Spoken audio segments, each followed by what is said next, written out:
Test. All right, thank you. All right, sorry about that. We had some technical difficulties. So we're starting the ordinance review committee here. We want to go through the environmental constraints overlay chapter followed by the karst chapter.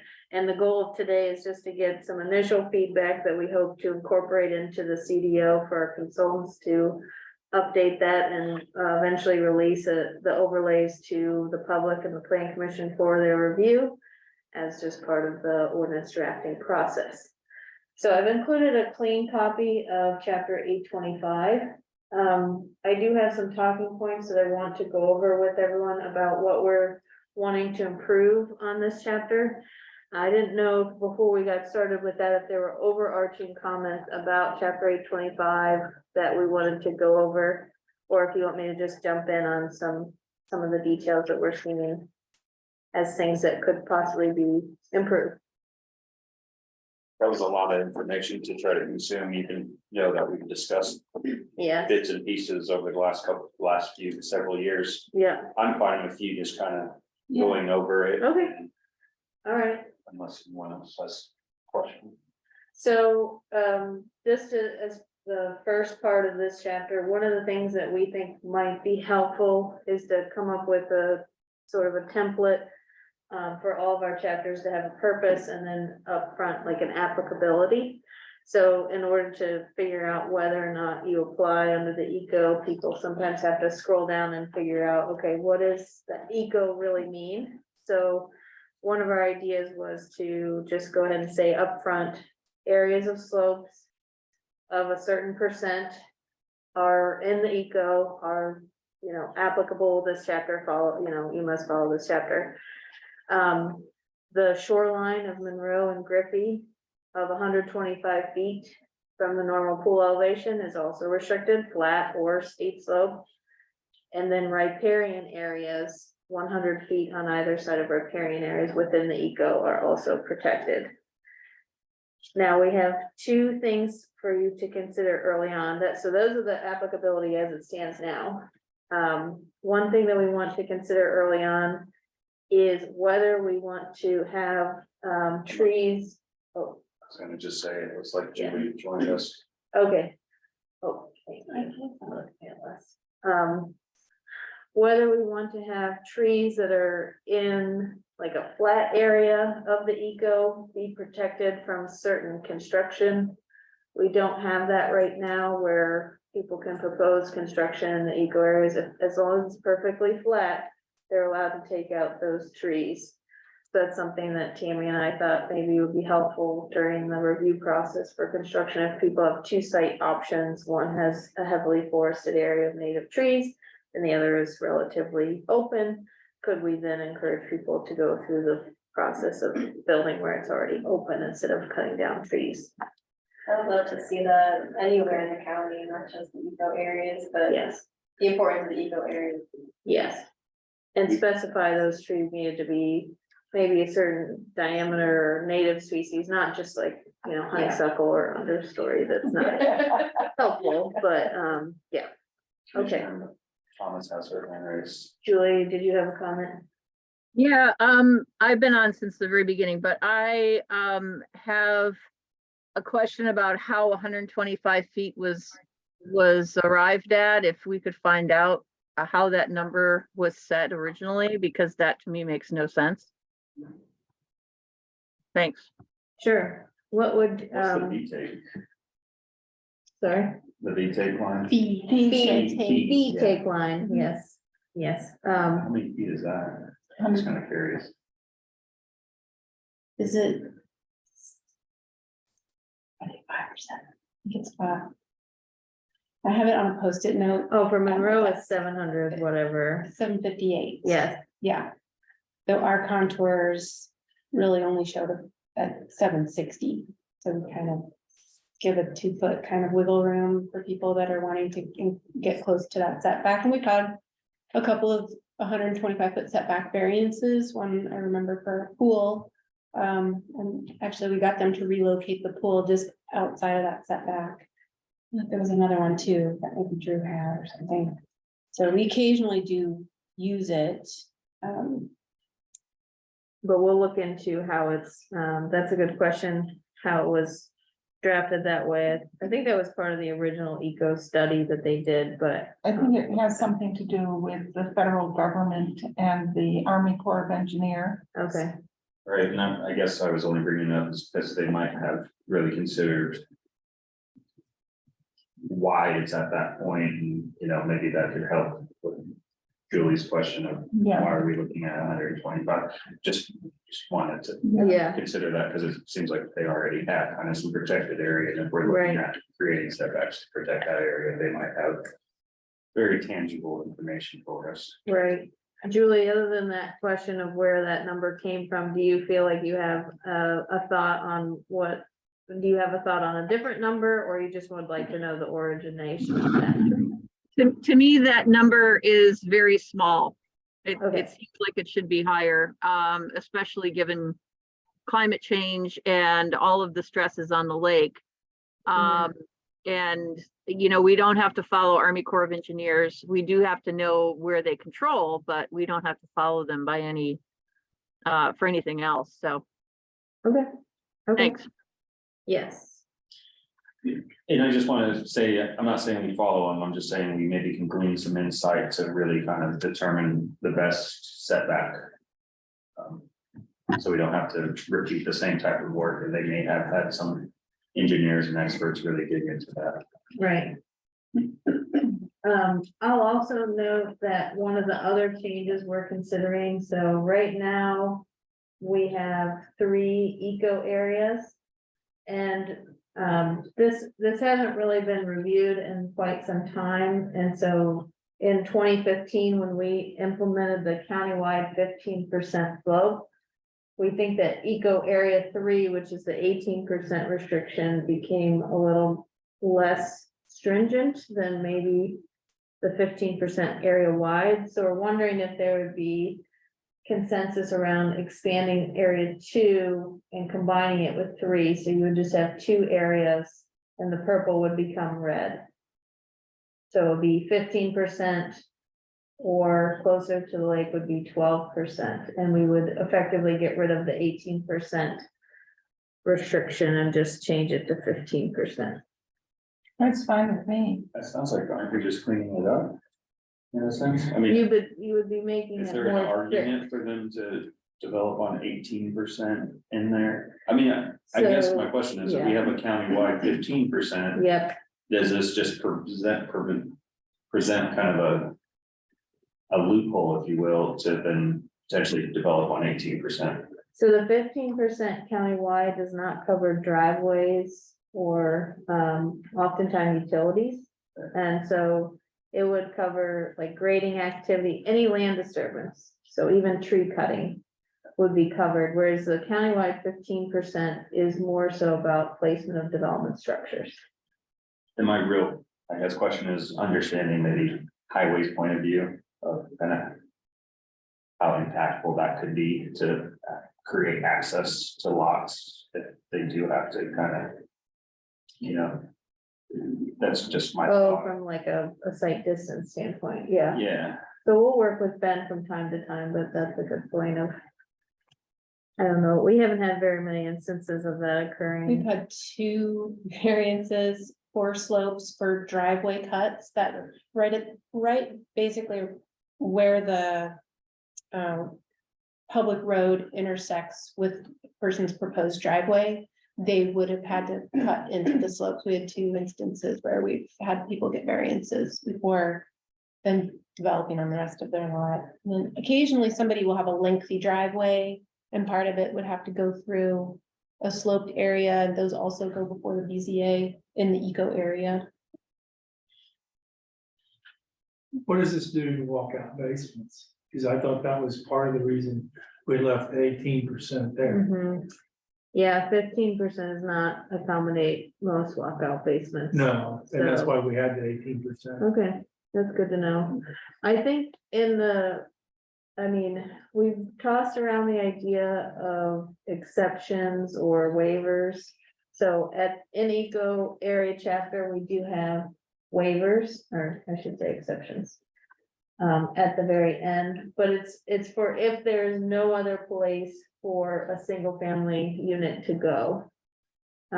So if there's a flat area, but you wanted to use the slope for a walkout basement, we wouldn't be able to use this exception, you'd have to go through the BZA.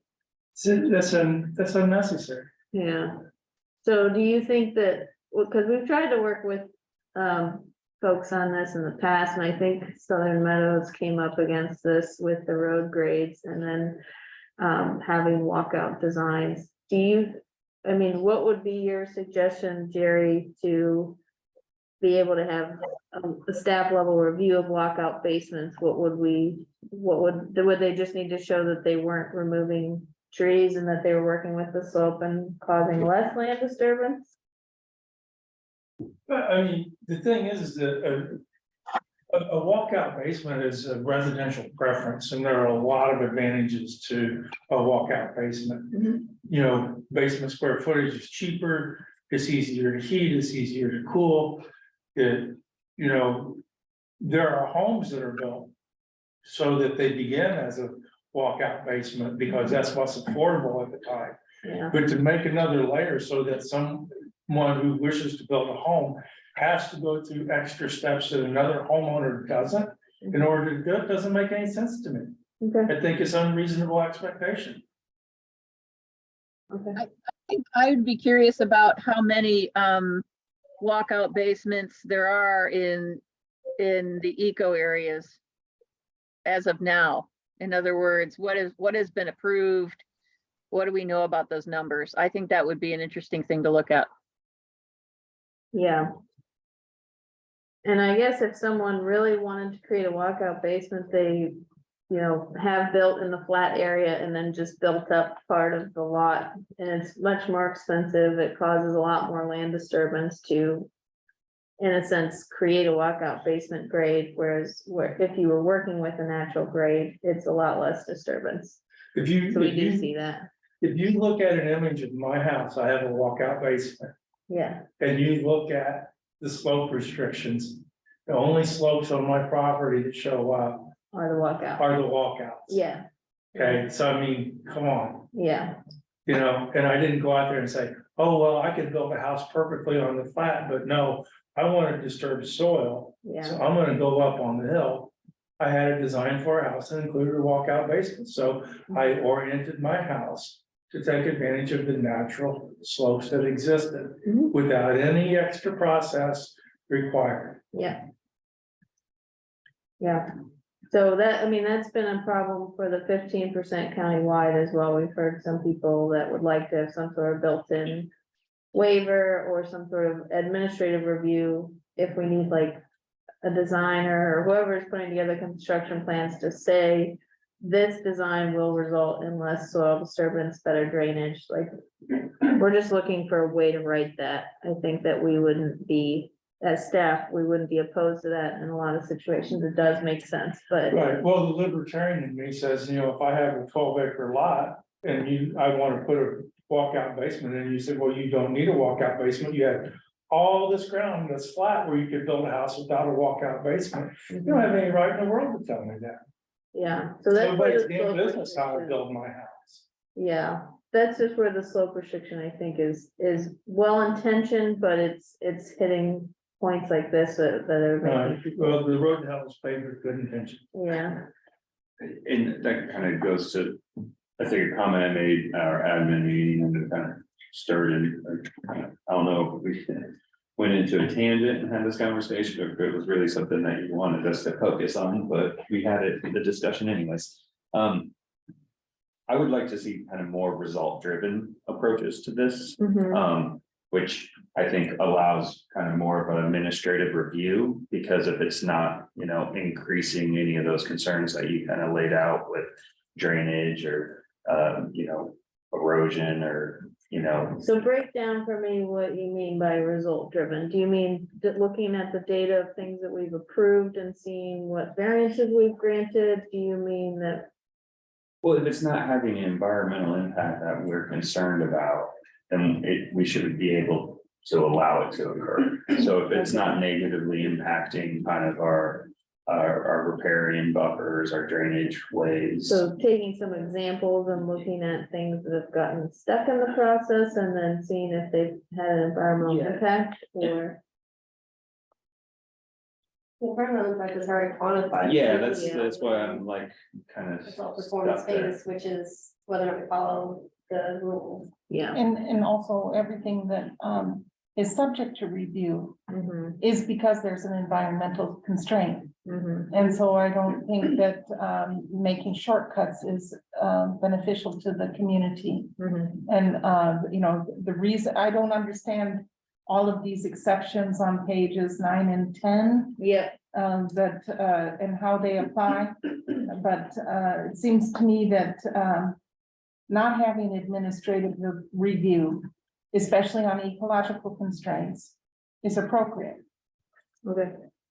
So what this was, when you would utilize this, So you- I Margaret, guess- is when there was no other area on the land to build on that could meet these requirements. It's to prevent from like essentially a taking of the land to say you can't develop on this land, but we do have some authority to say, you know, Tammy and I were talking about, there's really no parameters around this. We could create better parameters, like what size square foot home footprint is some subject that we could say could be accepted. What, you know, how many trees are they taking out? Are they taking care to replant those trees? So there's some leeway in there to fix this. Or what you're saying is that if there's no exceptions, it's gonna just bump up the number of BZA cases we have. But on this particular exception, Yeah, we have had cases before the BZA. And I remember Larry, you know, saying something, you know, it's not a right to build a home on a piece of land that right, isn't suitable for that home. right, yeah, You know, No, that there are that's other ways to enjoy the property, yeah, and camping is one of them. hiking it, yeah, Hiking it, camping it, Yeah. picnicking on it is Right. are some other valid ways to enjoy the property that don't involve building a home. yep. Well, since we have certified plot plans now, Mhm. we require an engineer to meet specific. Whatever we determine. Yeah. the Standards for walkout basement. Yeah, we could do that. That if might we make, had that might some- make it go faster and have. More technical oversight on them. Yeah, that would be good. That's a good idea. I don't know, that's what I don't know either. If they could like prove or certify some statement that says like, if you change this design to be a walkout basement in a flat area, I'm moving X tons of soil. If I can build it here, I'm moving X tons of soil, so then the cross comparison is, yeah. I mean, the only problem I see with that is that we aren't requiring certified site plans to have slope, certified slope kind of, are we? They do say, they do show a slope line on there, Okay, so we do require that if they're in the eco. okay. Yeah, so we can tell the like level of encroachment on Okay. those, yeah. I just wanted to kind of follow up, just so I'm hearing everything correctly, and I guess Margaret is kind of to your comment or statement where you feel like there should be no administrative oversight kind of with this type of idea of, you know, allowing certain types of development in areas where we might be encountering, you know, some steep slopes, 12%, 15%. You are saying, or what I'm taking up that you're saying is that you don't think that we should have any administrative ability to say this is okay, you can permit that even with maybe a plot plan or something where we can really understand and assess the impact that's gonna take place. I would say yes, that's true. You feel like they all should go to the BZA, Yes, okay? I just, from my statements, and I'm gonna continue to make them, that walks back any predictability of what you could possibly do on your land without going to the BZA and having them determine if it's okay or not. And I would like to see more predictability, but still protect our environmental resources. So, you know, I have a fundamental difference with kind of what you're suggesting and kind of where my comment is, but I think the intent, we have a lot of common ground on that, and the intent is to prevent these things to occur, so I feel like if it's not impacting certain areas that we're concerned about, then I feel like we should allow some administrative discretion on building in sloped areas. Well, the Does that make assumption, sense? the assumption you're making is that the administrators would vary from this chapter. And if that's the goal, to make the administrators vary from this chapter that protects our environment, I'd say no, we need the review to be more robust. That the purpose of the chapter is to protect our watershed. And if the goal is to make it more predictable that an approval could be had, even though the environmental constraints haven't been abided by, then I would say, no, we don't want to make an approval more predictable. What we should do is say, it's a 12% slope or 15% slope. Sorry, you can't build there. But some of those Without slopes and the variance or, yeah. drainages don't even go into some of the areas that we're highly concerned about, and that's what I mean about like result driven. And, you know, eventually they're gonna hit a drainage basin. I'm not gonna say that doesn't Mhm. occur, but like. A lot of our slope protections is to protect the lake, and and we have a blanketed slope protection across the county. Yeah. And some of those aren't going to be as impactful because of just the natural way that some of the stormwater drainage impacts can be. So that's kind of what I mean by more result This driven. is, yeah, but- this is specifically talking about the eco. I know, Yeah. it's just, I Okay. feel like we kind of took the same approach with the eco and we're Yeah. just like 15%, you know, Yeah. 12%. And like, is that really result driven, or is that just kind of I don't know. one size fits all approach? And Where in my did that come opinion, it's a one size kind of. Are you It's asking all- where the 15? No, I'm just saying that approach of just blanketing it is kind of Okay. more of a one side. Now, I understand the administrative side of trying to enforce and comply with it, so, you know, I will be Yeah. very amenable to making sure that we put something in place that we can actually manage as Right. well, but that's kind of where my opinion is. Jerry, do you have something? Do we do agriculture on 12 and 15% slopes? There is some exceptions in the state statute to allow for agriculture and logging and other activities to occur in rural areas, yes.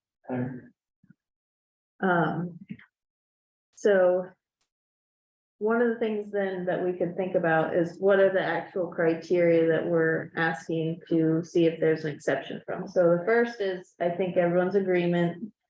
Construction, which is buildings, driveways, utilities, all need to fit within a certain amount of less than a certain percent slope. I think we're on the same page, we understand that part. But there's also, there shall be no disturbance of natural vegetation beyond the 12% slope. So if you have your house and everything fits nicely in the 12% slope, but you want to cut down more trees in the 12% slope, that's a no. So that's what that's saying. And then the maximum residential density that shall be allowed is 1 unit per 5 acres. So even if you're in the ag RR or the CR, which requires a 2.5 acre minimum, what we're saying is you have an additional restriction that you actually cannot subdivide unless it's 5 acres. That's another restriction under here. Lots fronting the lake require a minimum of 300 feet total lake frontage. And then each dwelling unit shall have at least 1 acre of total contiguous land, which is equal to or less than 12% slope.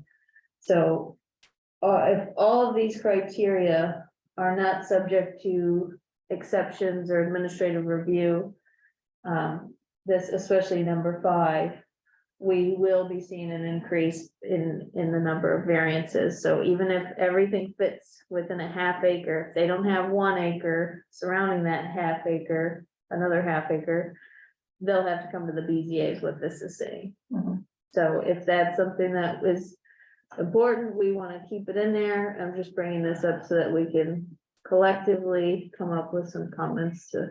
My problem with that is it makes a non-elected body the arbiter of whether or not you can build your house where you want to build it.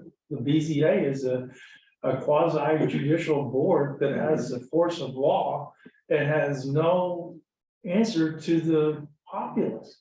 They're an unelected board that has authority over that, and I think that is terrible. I think it's a terrible idea. This is as it's been, this isn't. I know, but Yeah, when you look at it without exception, yeah, and you say if you wanna build a house, you have to go to the BZA, yeah, that's wrong. yeah, I think it's just wrong. okay. So Jerry and Tron would like to see some sort of exception still built in. Margaret? maybe not. I maybe, no, and also I would just say that, the politicians, the ones who are elected, appoint the board. So in so many ways, we are an extension of the elected officials. I'll make a further comment. Actually, elected officials are not allowed to serve on the board, so That's why they shouldn't be. so again, I think we should probably stay more focused to the discussion at hand, but. Yeah, I mean, we could put our own tails all day on this discussion, and I think. Again, I'm gonna try to define the term result driven for you, Jackie, but I'm Okay. gonna just keep saying it, that we can have more result driven ordinances where we can. Ensure the protection of our environmental resources, why we have this environmental overlay constraint in the first place, but allow more flexibility. With maybe some administrative discretion. Which will then lead to more predictability for landowners and potential buyers to know what they can and can't do. And that's kind of, I'm not gonna repeat myself Okay, again, but that's my- kind of how I feel about it. And I don't think it's really that appropriate to discuss. Elected officials serve here and citizens serve there. Both of them serve. That their own wasn't, purposes. that wasn't. No, I know, but we- Conversation. I know, we. I'm saying that regulations are made by people who are elected, and I the agree. decisions on property that somebody already owns. Devolve to a quasi judicial board of people who have. No answer, the people appealing to them have no recourse, but they're good. I totally understand and agree, but the BZA serves a purpose. I would Yeah, say, that's all The I'm saying. purpose is not to be the gatekeeper on who builds a home where though. I would That's what we're say that discussing. that's why this ordinance shouldn't be changed. The people have purchased their homes with the understanding of this ordinance. They have purchased their land with the understanding of this ordinance. That's And not if we exactly change, true. let me finish for a minute. And the people who are selling the land and the neighbors around them now are expecting this regulation to be enforced. Because they abided by it when they built their home. And so I think it's kind of unfair to change it to make it more subjective. Midstream, number one, and number two, results driven. That's quality of the water in our watershed. And the level of the water in our watershed. That's the result we're looking for with this ecological constraint overlay. This was adopted at a period of time and people owned property prior to that period. I know. So And the like, exceptions are I'm eliminated. just saying. You're asking to Ms. remove the Thomas exceptions has that are her- already in there. her hand. Yeah, I'm saying keep it the way it is and, you know, because it was a big deal to put in the ecological constraint. Now it's a part of our predictable pattern, Yeah, that's true. yeah. Julie, I know you have to leave in a few minutes. Did you want to share something? Yes, and I don't have to leave today. I've got Oh, okay. CPRCs next week. Yay. Hey, so a couple things. I think using terms like results driven sounds fine, except that I'm more inclined to agree that the results are the protection of our watersheds, not building more homes. Second, I think there's no predictability if it's either administrative or Board of Zoning Appeals. I think that takes all predictability out. And if we have a 1 acre buildable lot size requirement, I don't know why we would be less stringent in an eco zone. Okay. Doesn't make sense. That's true. 1 acre contiguous, so these items 1 through 5. Folks do not have any issues with these as written, basically, is what I'm hearing. But the exceptions may be something that is adding less predictability for some, but also as an outlet for others. Is there a way that we could get to a point where if we created parameters around any kind of exception, that it could be enumerated and then be a little bit predictable, or do we think that this is like, we should just shoot for this and then if they can't meet it, go to BZA? I don't have enough information, Okay. yeah. Would it be helpful if staff put together maybe an assessment of some of the properties to see what ones actually qualify and meet these requirements? Maybe, or an analysis of what has come before us, what we've approved, Okay, or something like that. I don't quite know what I'm looking at. This is my Okay. first day on the ordinance review committee. yeah, Yeah, maybe an analysis of BZA variances granted in the eco area. yeah. Okay, Does planning have any, not sure, yeah, so we have some thoughts on fine tuning those exceptions. We also don't feel comfortable giving waivers, and we do so very sparingly. It's truly when there's no options to build on the lot, we find that this exception kind of puts us in a tough spot, because then you feel like you have to make an exception for certain lots that maybe otherwise would be unbuildable, but in other cases, there are pieces of land that barely don't meet this. Let's say they don't have 300 feet of lake frontage, or they're at like 0.75 acre contiguous, and they're building a very reasonable footprint home of 2,000 square feet. We don't really want to encourage people to build large homes, large pools, large driveways anyways. So to say you need an acre of contiguous, we still don't want to encourage large impervious cover.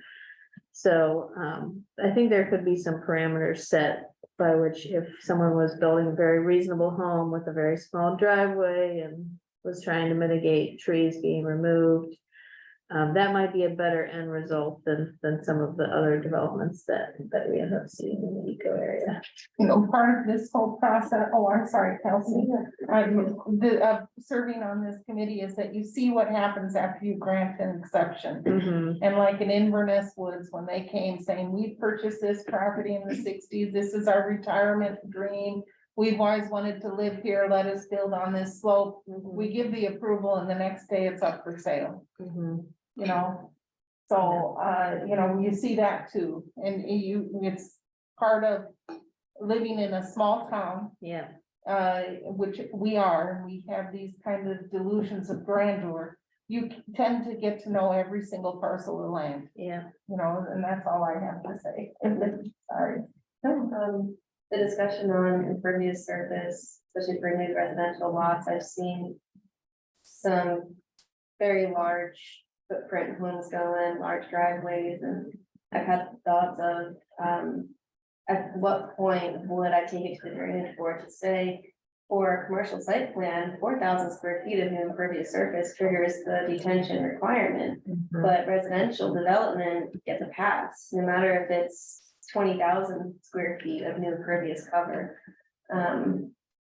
That's something I've been thinking about proposing to the drainage board at some point, is for a residential home on a single lot. At what point would we require some more stringent stormwater measures for those? Mhm. That's interesting. Yeah. Yeah, even if it's going into the lake, Lake Monroe was designed in a certain way to handle certain rain events, and we still need to be careful how much water we are sending into that lake in coordination with the Army Corps. Yeah. So. Okay.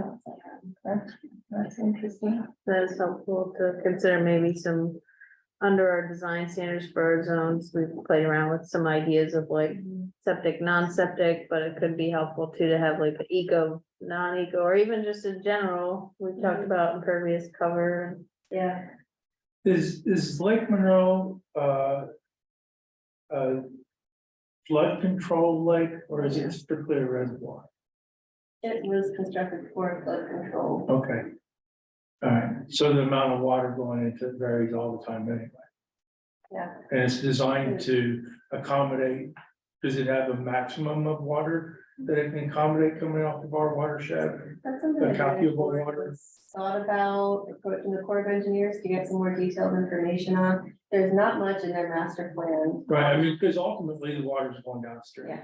The main issue is when you have the really large events at that capacity. Right, And so that's what we're concerned about is, right, I'm trying to understand, I'm not being critical at all. yeah. I'm just trying to understand, because I was under the impression it was a, flood control, like, and then when you said monitoring the amount of water you put into it, well, why would you need to? Yeah, It's all yeah. going downstream anyway. Yeah. For the large events. Right, You know, right. And, you know, I mean, I wonder too, I mean, what other waterways? You know, what other waterways, are affected by our watersheds besides just Lake Monroe? You know, I mean, do we have watersheds into White River and that sort of stuff? And I mean, you know, how much are we, all of our talk always focuses on the lake, you know, and all that stuff. But I mean, I live closer to White River because I'm in Bean Blossom Township, Mhm. you know, and we don't ever talk about the impacts of stormwater there. And we have significant stormwater issues. Mhm. Being Blossom, yeah. The north half of the county goes to West Fork, White River, Right. Spencer. Right, South half goes either Lake Monroe or just straight down to Bedford. East Border. right, so, okay, sorry for that. No, that's- Sorry for that. I just wanted to understand that because I made a note of that. I want to keep that in mind. Yeah. that's Okay. interesting. I want to say one other thing, because I think my comments were kind of fragmented together, but at the beginning, I was saying, you know, if we understand the impacts, and I think maybe not allowing discretion, administrative discretion, but more like you said, kind of outlining certain conditions or constraints,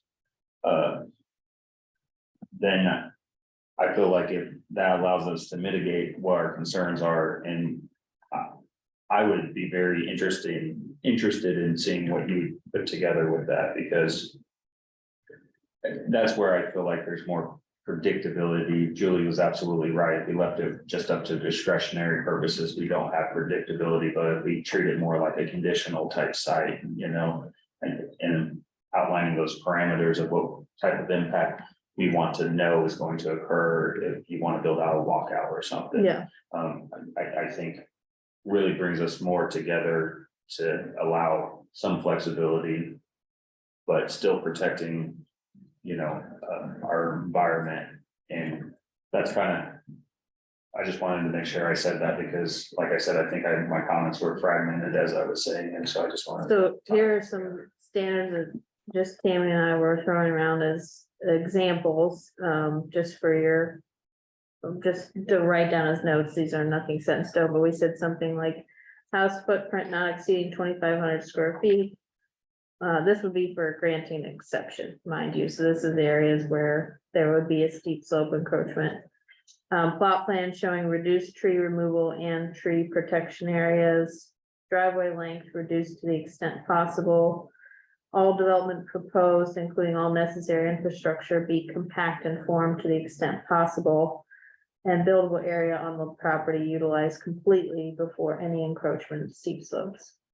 So sometimes people have just barely an area where they need to encroach because of their septic system needs to take precedence in a certain area, so it pushes their house footprint. So that's the kind of discretion that we see maybe more useful than just saying carte blanche. Mhm. If you don't have area, then an administrator may grant it, because we will get people that will propose very big footprints, and we don't feel comfortable with that at all. Yeah, and I don't want to put you in a position where, yeah, you have to look at things like that, on a case by case basis. Right. Versus moving it towards like a BZA where that body Yeah. is formed to make those decisions. Right. So if there's a certain level of discretion that's expected or needed, or if we just want to say everything goes to the BZA, we're okay with that too, because as much as we don't have to have discretion, it is good, I think, because from administrator to administrator or from person to person, these rules may say something or mean something differently. But if we are able to create parameters around those waivers or exceptions that people feel comfortable with in special circumstances, it does let us move things, some pieces around so that, it keeps a little bit of the peace, but also I think it could be a lot of times the BZA ends up granting the variance. Right. And so you are considerate of staff time to create that report, to go out to that site, to review it in front of the BZA. 99% of the time you're voting yes.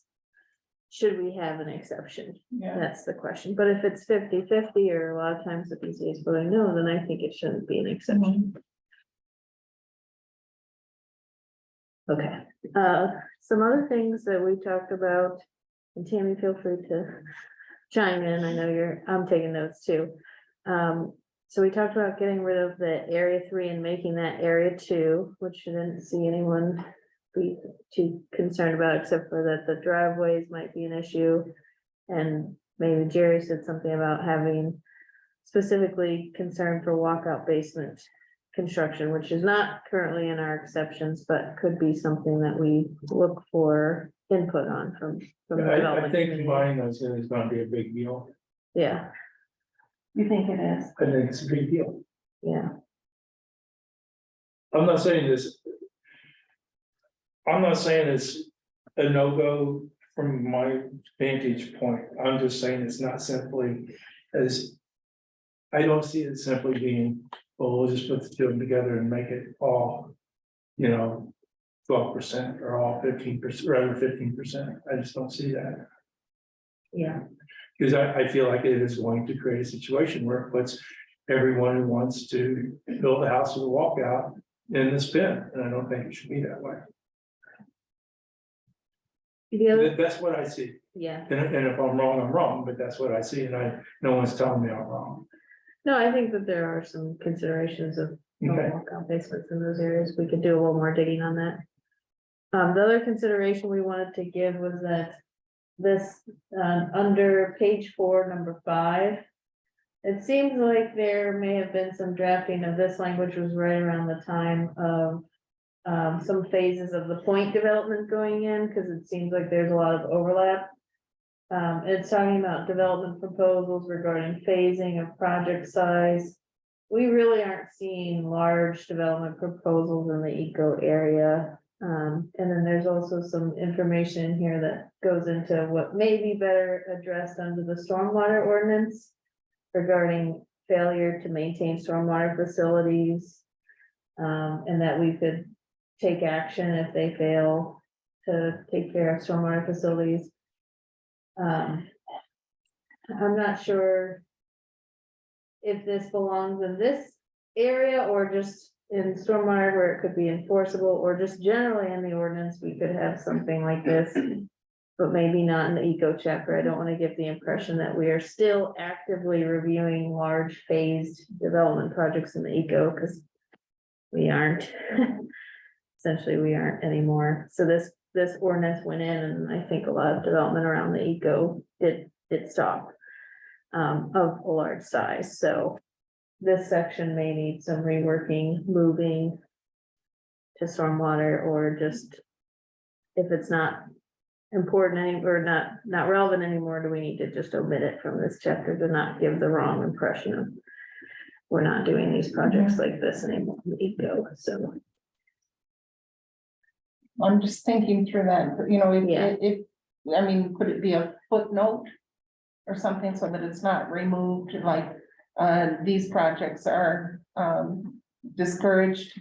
However, if one should arise, this is, there are separate principles at play. Please Yeah. refer to chapter, something like that. yeah. We could move it and then cross-reference it to another section. We can do that. When was this first passed? 1992. Yeah, Because I'm reading through this and I will cover almost all of this, anything related to stormwater infrastructure mhm, will be enforceable under 761. okay, The third party inspection, that's required for anything falling under that 1 acre threshold. We're required to do self-monitoring after rain events. We can request their self-monitoring reports and enforce.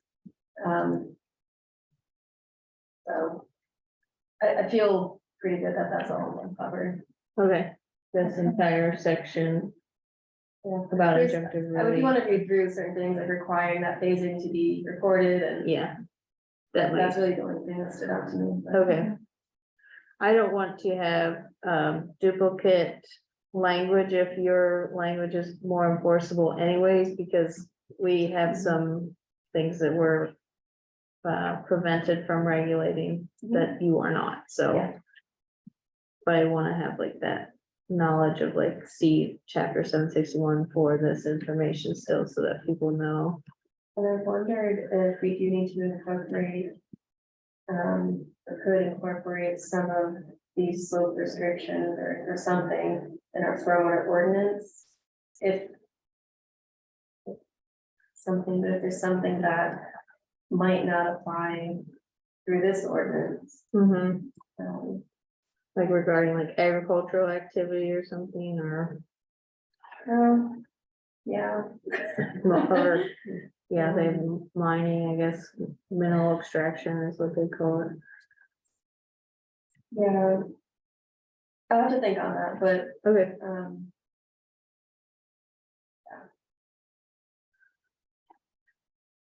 okay.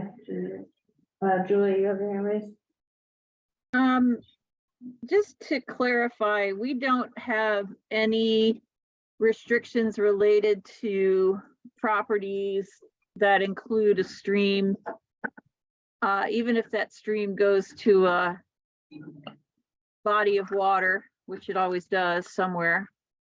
Yeah. We don't really address that, and I'm wondering, just based on what we know about erosion and flooding, I would like to ask Kelsey if there's anything she thinks that we should be considering as part of that process. Because I know, for example, I live on a stream that runs to Griffey, and there's so much erosion, not just from climate change, but from what's happening uphill. And so I don't know how to protect these streams, because the erosion is, what it's doing is bringing a lot of big trees down. And it's going to change my property eventually, but for everybody, that means that we're sending more pollutants and into the lake, and that's not good for the health of the lake. So yeah, Jackie just pulled up the setback distances.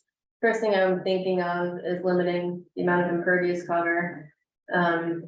Which setbacks would definitely play into that. A lot of the erosion happens at the smaller rain events. And that's where I come in with, like, we're letting a lot of residential properties build and create more impervious cover unchecked with no detention. And our commercial site plans now require detention even for that. Those very small rain events to help with the erosion downstream, we recognize that, so. I'm thinking really just that disconnect between the residential development versus commercial and how we need detention, especially for smaller rain events to help with erosion downstream. And Kelsey, on that section that we have right now is related to streams, and Tammy and I were wondering if the USGS map is still the best data to enforce the streams, or if there's a better data source. USGS maps are okay. Okay. I wouldn't rely on it as the, And all be final all, data set you're going to use to make a decision. okay, You could set a threshold for area. Like, I don't know. Tammy had a data source on, Yeah. Like the threshold, like if you set a threshold, drainage area is gonna be a quarter of a square mile or something like that, anything, drains around here, quarter square mile. right? We could set some restrictions, Okay, sort of like the floodplain, floodplain management. okay, I think there's some other counties who have lowered that threshold.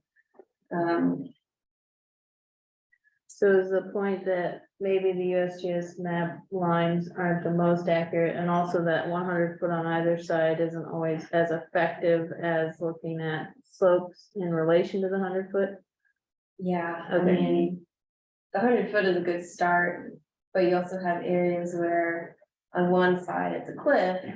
And then you have the other side of the stream is more of the floodplain where it can Yes. spread out, and Right, that 100 foot on either side of the center line or from bank to bank just really doesn't mean much at that point. okay. You're trying to capture that inundation area. Tammy, you had another data source that may be Yeah, helpful? Indiana map, DNR has like a really like more in-depth stream kind of catalogization, and I have not looked at that map yet, to Okay. see which one it was, but. Flow line. The something. MHD flow lines. Yeah, I think it was the flow line. That's the classified and unclassified ones. Would that be better than the USGS map? It's better. It's still not all ground truth though. Okay, Like I found errors in that data set. And that's one of the disclaimers I give on that, is a lot of it was created just via desktop. So. okay, So I have a it's comment. good though. And I think that we have lots of technology out there that could really help us identify what's here in Monroe County.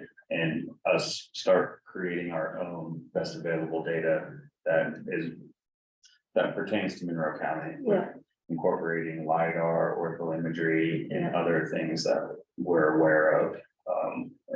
I mean, I guess it's hard to map aquifers right now, but they're trying, Yeah. you know, and like caves and other type things like that, yeah, I think would be very helpful, because I think it goes kind of maybe, I don't want to get ahead of ourselves too much, but when we're looking at doubling the size of a conservation area around a sinkhole or something, is it really best just to double it from 25 to 50 if it's like, you know, right next to a sloped area where like, it's uphill and you know that the water's not gonna travel uphill, so we're really actually more concerned about how the water then flows down into it, you know, it's. There's a picture at the last page of this packet that kind of makes more sense with what I'm saying, but if we start creating our own data set where we can then look at that and creating ordinance behind it, I think it could be very valuable. And I think with what they already have and the technology out there, it could be affordable too, if we had to reach out to pay for that service, or if at some point we're able to kind of do that more in-house as we're moving forward, so. yeah, we that's can, let's, my- I think because we do have about, we usually end at 5:30, I think Tron usually has another commitment at that time, so we, There- I don't have any, but okay. I don't necessarily want to. But just for, yeah, everyone's, respect of everyone's time, let's go ahead and move on to the septic chapter part of the packet. I do want to just quickly summarize though, that what I'm hearing for giving edits to the consultants is that we're comfortable with making some changes, such as translating some things over to stormwater. Exceptions, would you be open for us to try a hand at that and to bring that data to the plan commission then before giving that to the consultants to draft? Is that a larger conversation we want to have? Just, I'm concerned because there's a split 50-50 in this group of whether or not we should have any exceptions or BZA. What should we do? Because we have a lot of land in the eco. I feel like it needs to go to the full plan commission, and I think it should be highlighted in a public meeting the next time we discuss the CDO. Sure, and this is a public meeting, but yes, I know, a And more I'm- well attended one. And I'm just not even sure what we're talking about here in terms of exceptions, like, Okay. when you list A through J, Yeah, but I don't understand what they mean. I mean, they're just, it says exception from provisions before. yeah, so those are exceptions of area 1, area 2, Uh-huh. area 3, so they're each giving the exceptions of those same 5 clauses. But in those different areas of the eco, And, you know, even though, let's just say I read the packet yes, and that I'm not, I consider myself to be just, you know, right, okay in terms of understanding I don't understand this Sure. page. Yeah, no, it is good, that's part of editing this, is that it needs to be clear, like it needs to be very clear for people, so. I'm happy to walk through that too with you, and just Okay. make sure. Like we're technical writers make what they do. Cause it's a pain to try to make technical language street accessible. So the next section we have is chapter 829, and this is one of the chapters that we are thinking is going to get somewhat split up between stormwater and planning. So the first section that you see with the blue and the yellow and the green, this is the markup version that planning and stormwater have worked together on. The next section is the clean version of this. I didn't include just the original because between the markup and the clean, I think you guys could see what's changing and what's not. So is there, before I start on this, is there any questions about the key? On how to read this?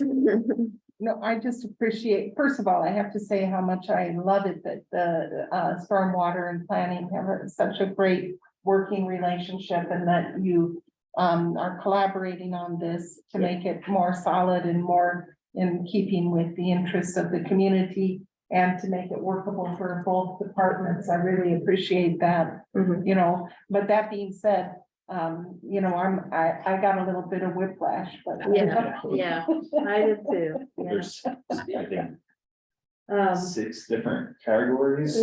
yes, I would only ask if everyone else is amenable to it, that, if there's certain things that you really want us to focus on, that you kind of move to those topics and we Okay. drill into it just for Sure. efficiency. I think I'll hand this one over to Tammy, and maybe Tammy, if you want to start with the size of the SCA protection, and then we'll jump down to the section about the pictures with the pictures. Right, so currently we determine a sinkhole conservancy area by looking at the largest closed contour and buffering it by 25 feet. There's another way to use the 1% chance, like flood elevation AP, I think is what we call that. Yeah. Doesn't get used very often. But we had listened to some comments about maybe extending that 50 feet and seeing if that would maybe help, maybe with water quality and, you know, restricting development, maybe in sinkholes that didn't seem appropriate. And so I had created this document here, and had presented this at the drainage board meeting It's been a few months. January at least. There's been it's in the fall, I think. Kind of looking at, okay, so the largest closed contour for this specific example was the blue. And then from there, we would buffer 25 feet, which allows that road that you kind of driveway cutting through the property to be conforming. If we expand it to 50, we're suddenly maybe creating a non-conforming problem for existing structures, or for other features, or really maybe restricting a property, and maybe not appropriately, because looking at where this is expanded out, it's a flat area. It doesn't seem to even be sloping towards the sinkhole. So at the January drainage board meeting this past year, a little over a month ago, I guess it was January 1st or 3rd or 4th, something. This was presented, Jason Crothy came up with this, and he has done some presentations for the Plan Commission in the past regarding sinkholes. And so here he's showing that 25-foot buffer for a sinkhole, and then kind of looking at its drainage area. And if we did expand it to say, and here he used 100 feet, we would be encompassing that entire drainage area, but there are some places where we're not going to capture it, no matter how big of a buffer that we make. So there was a discussion then that ensued at the drainage board meeting, which I found really interesting, that Tron heard and Kelsey heard, that there was like an off-the-cuff discussion between Ginger Davis and Jason Crothy, like in passing, about what's the possibility of even just doing a karst watershed layer, where basically all of that orange that is shown in this diagram could possibly be calculated out, could be captured and create almost a karst overlay. And that's what our sinkhole conservancy areas would be. And we would link our ordinance language to this karst overlay. And then it would be more of an accurate depiction of, you know, where we want to protect the water quality in these sinkhole areas. And we're not just guessing with a 25 or 50-foot buffer.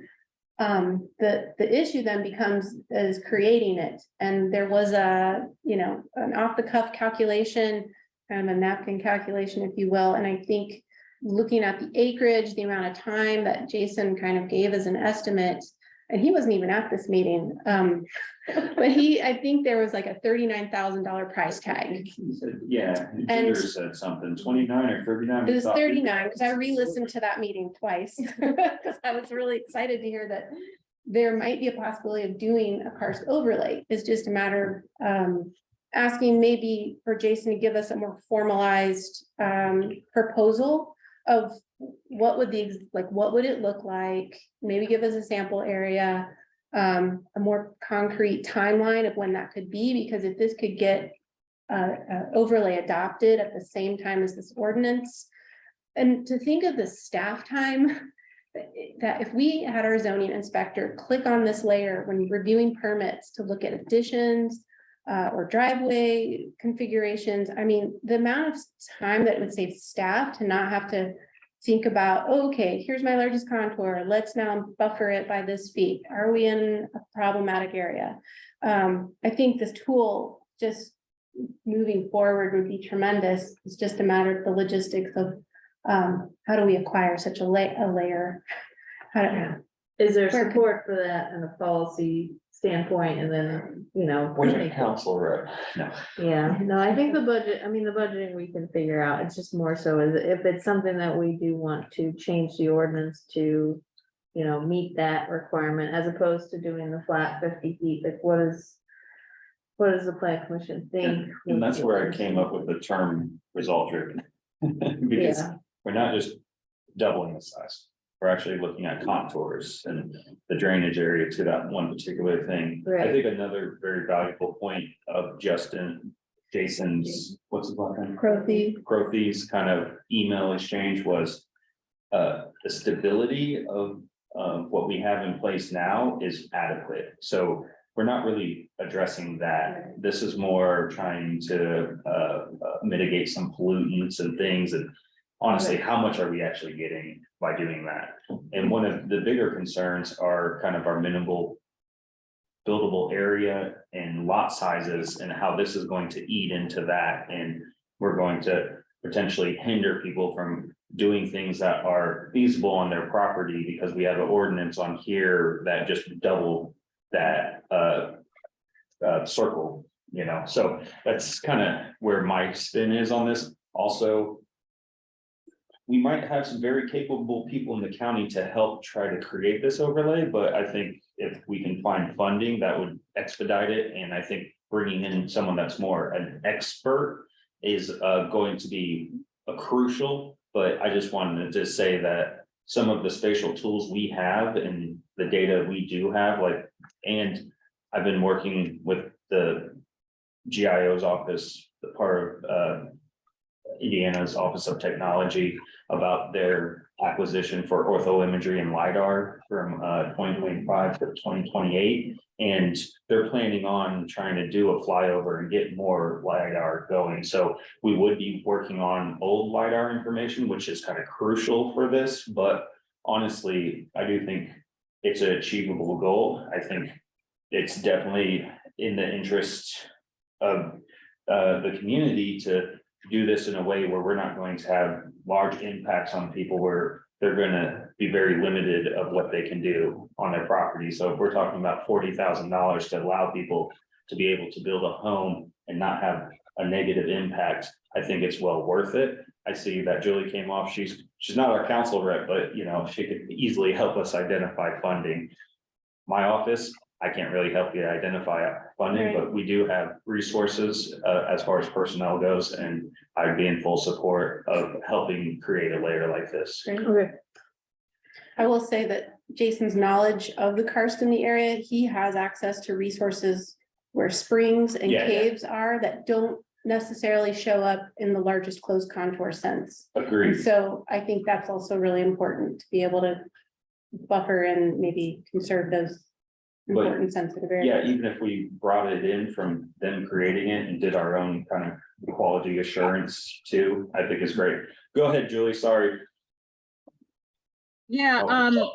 I am, first of all, I'm a little confused by the process because Stormwater was hearing this, now Drainage Board is hearing this, and at some point, planning needs to hear this, and I think I just need some clarity on that. I'm not sure I understand why things are going the way they're going. But aside from that, I agree, but I am concerned because we would have to establish a regular update of anything we do like this. It may be correct at that moment, but to assume that it's going to be correct in 2 years is probably wrong. So I think we need to revisit. If we do something like this, which sounds good on the surface, I think we need to be very clear about a buffer from that drainage area. And I think we also need to revisit any kind of mapping and contour shaping every couple years because the topography of Monroe County is changing very rapidly. Kelsey, would you say, how often would you say a report like this from Jason would need to get updated?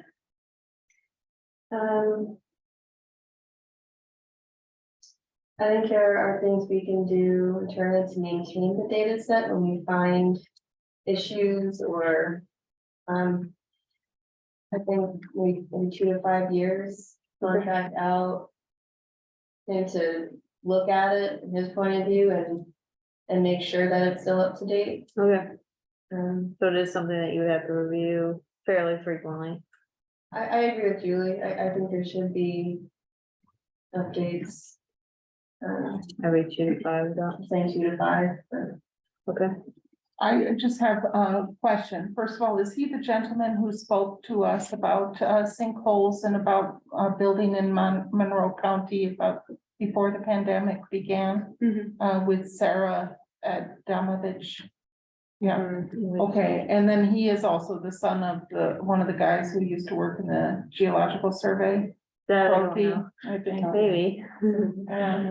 So, okay, well, I just, let me put it like this, I'm intrigued, I'd like to see a proposal. Yeah. I don't think, I think $39,000 is nothing, but as Julie said, it's just the beginning, it's not the end. Yeah.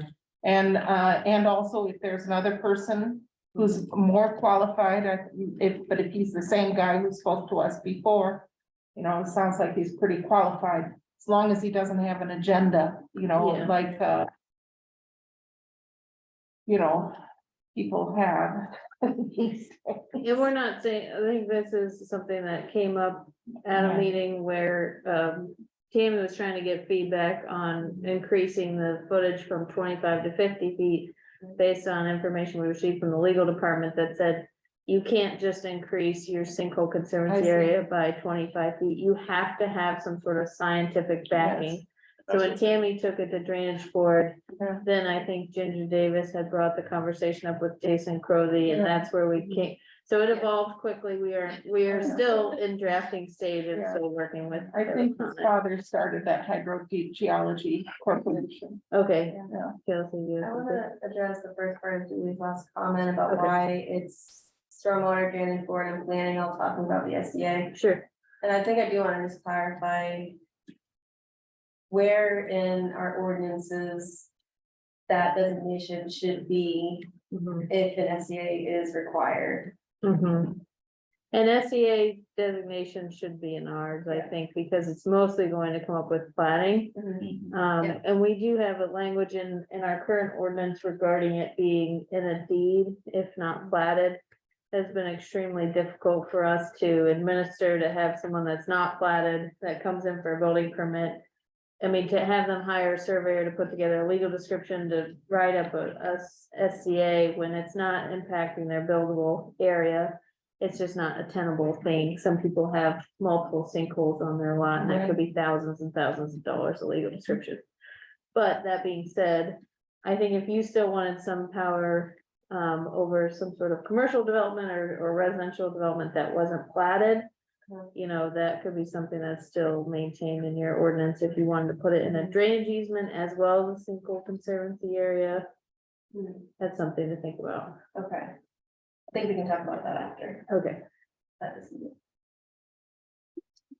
sure. I really am extremely gratified that we're having this conversation. Because, you know, I was trying to show Kelsey a little bit, not all sinkholes are equal.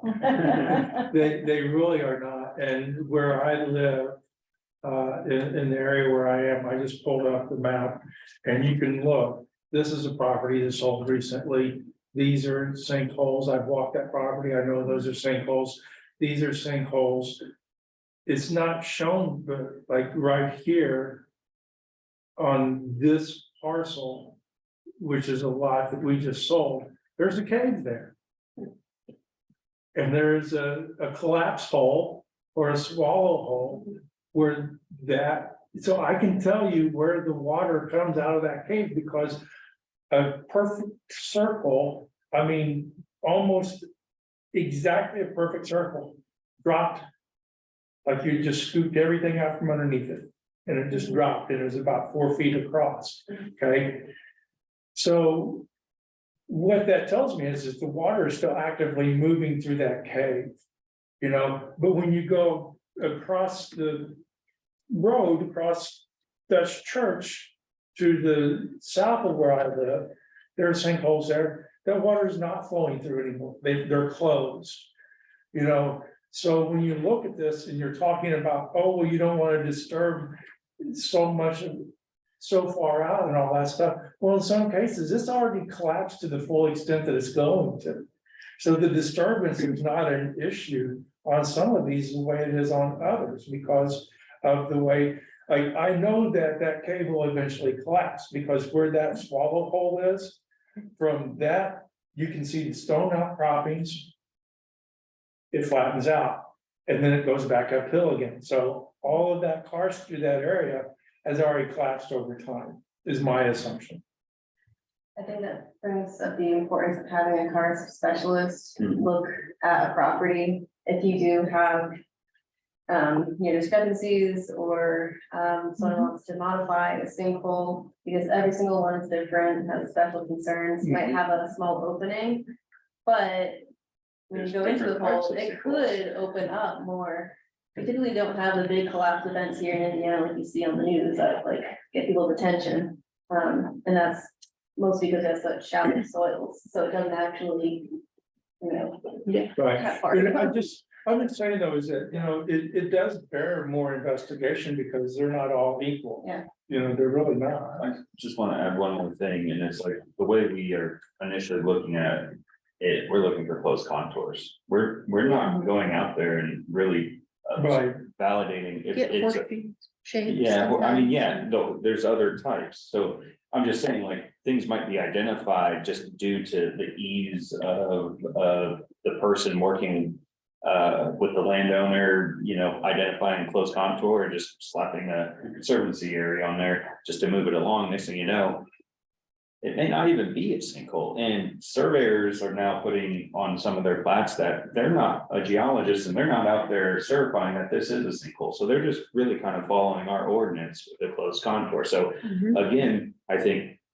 This approach starts laying down the foundation for us to start managing our own data here in the county where we could then use that as an overlay or something to kind of enforce our ordinances. I agree that we'd have to check this periodically.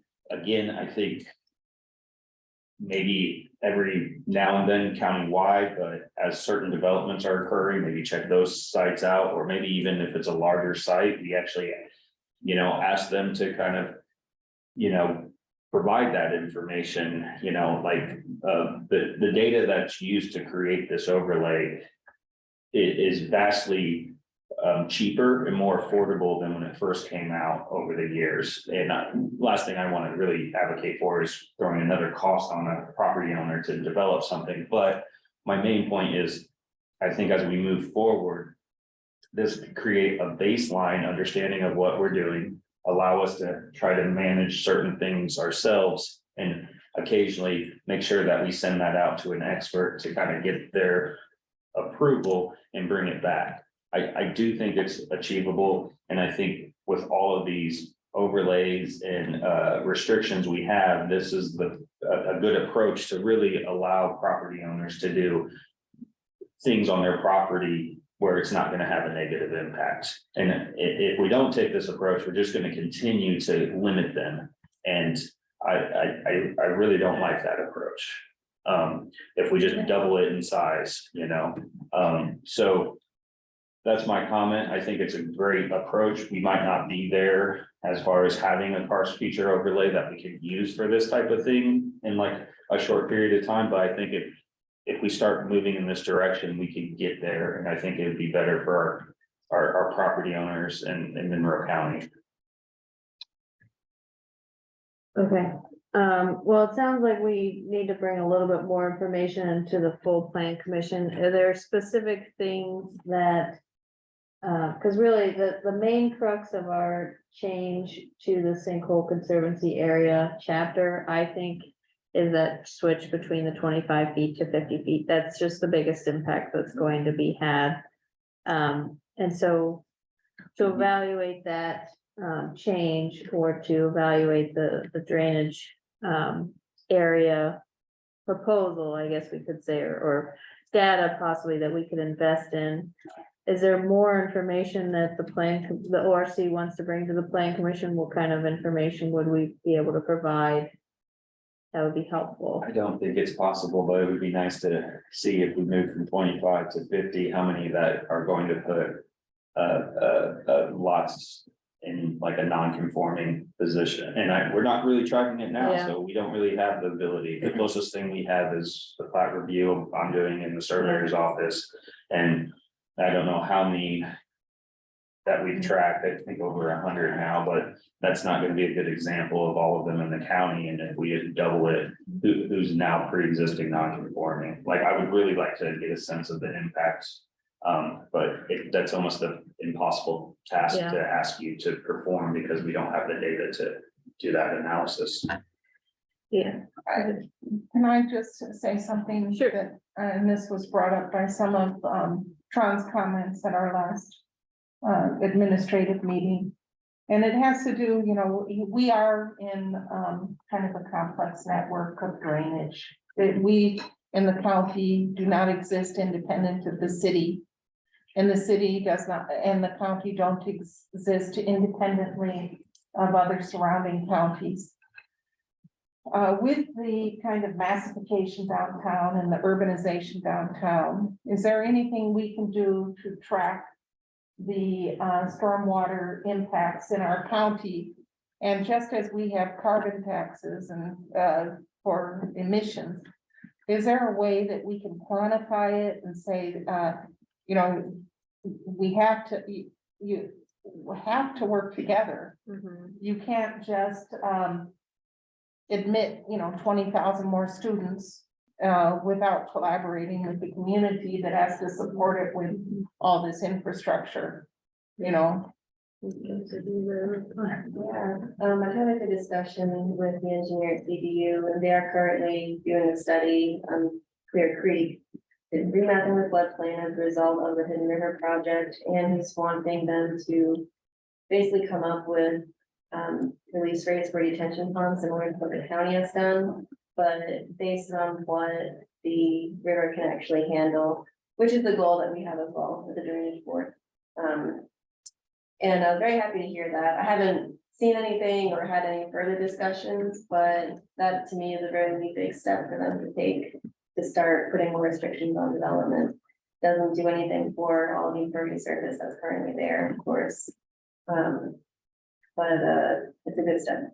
Because that is interrelated to the changing karst understory, so to speak, you know, in the strata. So, you know, that Hidden River project, are they coordinating with us?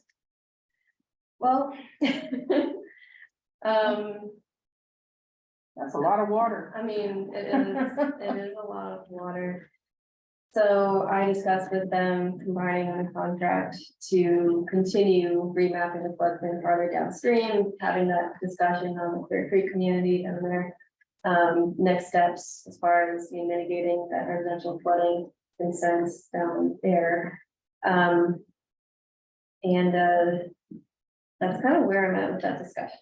I haven't committed to anything, don't have it in my budget this year. But good, this time brought up this year, I'm behind right now. So, but yeah, we're having that discussion to bring that mapping farther downstream. So, thank you. Yeah, I just have one final comment, and since we bought the 3-inch resolution ortho imagery, there are ancillary products that have no time frame where we could start potentially looking at what could be provided by Sanborn. If that was the company the state contracted out that could provide these, some of these data sets from our 2021 flyover. Obviously, they're a little outdated already, but it'd be, I just wanted to make sure I made that comment, so planning is aware that there are some ability to get some of these ancillary products, like impervious surface mapping and stuff like that. Okay. And we could just purchase it instead of create it. Balloon program. So that was nice that We were the county thinking made the same, it's not investment to get the healthy. 3-inch. Yeah, okay, that's good enough. There's John. planimetrics mapping too available. There's, talked with John Baton about this. I had sent this to him as we're coordinating with the city a bit more about maybe what other type of uses could be utilized more county broad to help kind of like, protect our environmental resources. Yes, Okay. essentially. Thank you. Yeah. This chapter, Yeah, we could look at the cities. UDO and how they do their karst, conserve the areas. I think we did include in here, Okay. because they have, Sinkhole thing and they have, what was the compound sinkholes, and then there was another, like a sinkhole cluster that we had, that they had, that was a little more restrictive in terms of multiple sinkholes, and then buffering wider if there's so many sinkholes within a certain area. It basically expanded out the area that you could buffer, so like in Tammy's example, because this one's a sinkhole, this is a sinkhole, this is a sinkhole. If you had a buffer that were all touching each other, you would essentially go out even further and encompass like all of them in a cloud, like. if the largest goes contour is within 100 feet, then you automatically encompass all of that Yeah. in a SCA. There's a cluster area or something. Yeah. I think we also have it in our ordinance, but they had a definition that was. And that's what I was thinking of the 50-foot distance initially is, Yeah. okay, you have two sinkholes. If they're 100 feet apart and like close contour, then you could put a 50-foot buffer on them, but Mhm. they do it where, yes, there's. Yeah, they're basically connected, but then the outer portion of the compound sinkhole would still just have the. What was it, 15 feet with a 10-foot setback or something, or Right, 25 feet with a 10-foot setback. right, okay. I forget which. but Yeah, I haven't okay, read it in a while, but okay. um, So, as far as these two chapters that we've shown you, are there, like, I know there's a lot of information here, but is there questions about anything that's transferred over to stormwater? Is this something that we could then take to the planning commission? We're hoping to get the overlays out, relatively soon so that we can have discussions with people about them, because people don't. Because of what's been released so far, people aren't aware that we're still working on the overlays, and so then there's worry that there aren't any overlays. So I know people we're are saying wanting that, to yeah. get them out, for their review. and we don't I wanna will rush speak it. only for me, but I think that. Based on the working relationship that I see between planning and stormwater. Y'all can decide what needs to be in whose ordinances Okay, without any input from us. okay, as well as it doesn't get dropped, we will notify you if it's dropped between the two, but you're okay as if it's somewhere. And I think maybe as we go through the process, with our large open public hearings, Yeah, that Kelsey would just have a sideshow to the main event, if you will, with her ordinance on display. okay, That's a great idea, maybe having dual ordinance updates as we go through this possibly. We don't have to. Yeah. Well, yeah, you can, but just, I like that suggestion. You said you were only speaking for yourself, but I kind of agree with Jerry. Okay. And I would just only have one question. Is that planning bring it to our attention when they're kind of a little 50-50 on things, so we understand kind of how this is moving forward and okay, where planning is on each thing being shifted over, and then also since Kelsey's here, and I don't have to repeat myself, where you feel 50-50 about this should be over here and that, so, you know, we could try to have like a larger discussion on that. And I think as your benchmark, you want to be able to say, you know, this is something really that should be answered by the drainage board. Right. And Or that's, I'm sorry, stormwater, and that's why you say, you know, I don't even want this in our ordinance, because when this issue comes up, I can say, I'm sorry, ordinance doesn't speak to this. However, that is covered in the stormwater ordinance, and you need to go see the MS4 coordinator. yeah, and we'll need to have very clear language on where that applies. Right, but it also, when you have new staff coming into planning, when they find that that's not addressed, then that's a denotator to them Yeah, that they need to find. yeah, absolutely. Julia, do you have something?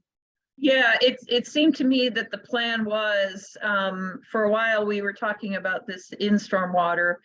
It seemed to me the plan was to do the update nearly simultaneously, or as near as possible simultaneously. I think Dave Schilling has a good handle on how to divide these two entities in terms of the ordinance, but yeah, I think we all I think once we do have it, I think we need to reference in our ordinance, the stormwater ordinance that's relevant, and same with the stormwater ordinance. And then it's just whenever one is updated, the other is automatically updated. Yeah. I agree. I do have a deadline technically by the end of this year with the state permits. I believe I can write to the state to say we are in the process, I need more time.